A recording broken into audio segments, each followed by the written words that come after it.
Welcome to AI ConvoCast, where we bring you the latest in AI and tech innovation. Quick housekeeping. Check out the affiliate links in our description. Using them supports the show, and please don't forget to rate, review, and share if you like what you hear. Let's jump right in. Today we will be covering Google's release of Gemini 3 Flash. With major speed and reasoning upgrades, Sergey Brin's surprising warning about using Gemini Live while driving, and Google bringing native Gemini access to iPhone and iPad users through Chrome.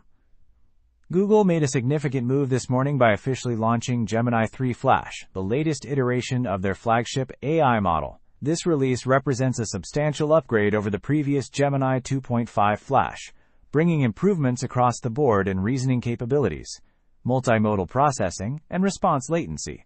The new model is designed to handle text, image, and video inputs all at the same time, which opens up possibilities for more complex tasks that involve multiple types of media working together. The rollout is happening across Google's entire ecosystem. You will find Gemini 3 Flash powering Google Search, the standalone Gemini app, and developer tools including the Gemini API and Vertex AI. For developers building applications on top of Google's infrastructure, this means access to a model that delivers better efficiency and improved cost performance compared to its predecessor.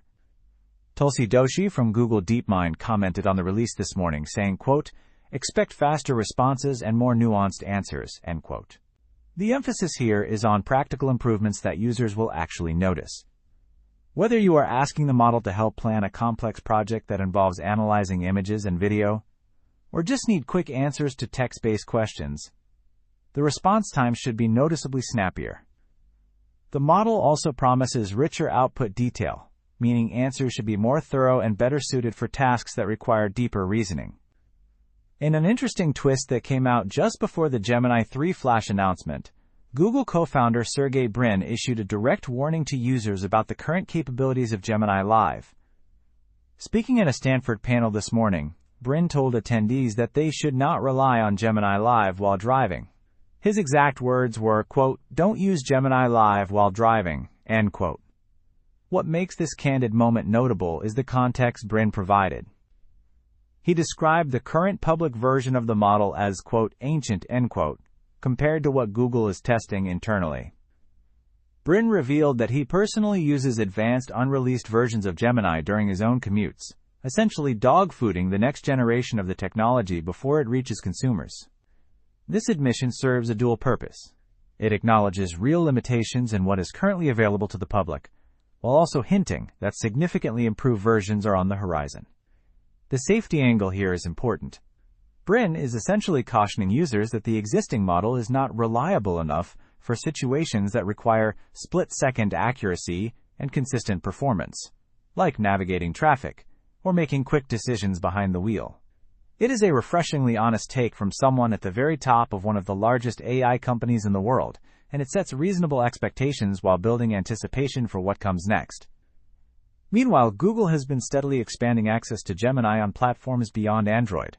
The company is now rolling out built-in Gemini support directly within Chrome on iPhone and iPad.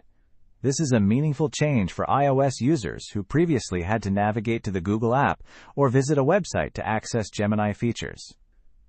With this update, users will notice a Gemini icon replacing the Google Lens button in Chrome's address bar, making the AI assistant available with a single tap from right within the browser. The functionality supports a range of useful features, including generating summaries of web pages, answering questions about content you are viewing, and performing on-page analysis. This integration mirrors what Android and desktop Chrome users have already been experiencing, bringing feature parity across platforms. All you need to do is make sure your Chrome app is updated to the latest version, and the Gemini integration should appear. This cross-platform push demonstrates a clear strategy to make Gemini available wherever users happen to be, regardless of which device or operating system they prefer. For the millions of people who use iPhones and iPads but prefer Chrome as their browser, this eliminates a friction point that previously made accessing Gemini slightly less convenient than it could have been. Taken together, these developments show Google moving aggressively on multiple fronts. The core model is getting faster and smarter with Gemini 3 Flash. Access is expanding to reach users on iOS through native Chrome integration. And the company is being transparent about current limitations, while clearly working on the next wave of improvements. For anyone building on top of Google's AI tools or simply using them in daily life, this week brings tangible upgrades that should make interactions more capable and more accessible across devices. Thank you for listening to AI Convo Cast. Please don't forget to rate, review, and share if you like what you hear. Thanks and hope to see you again next time.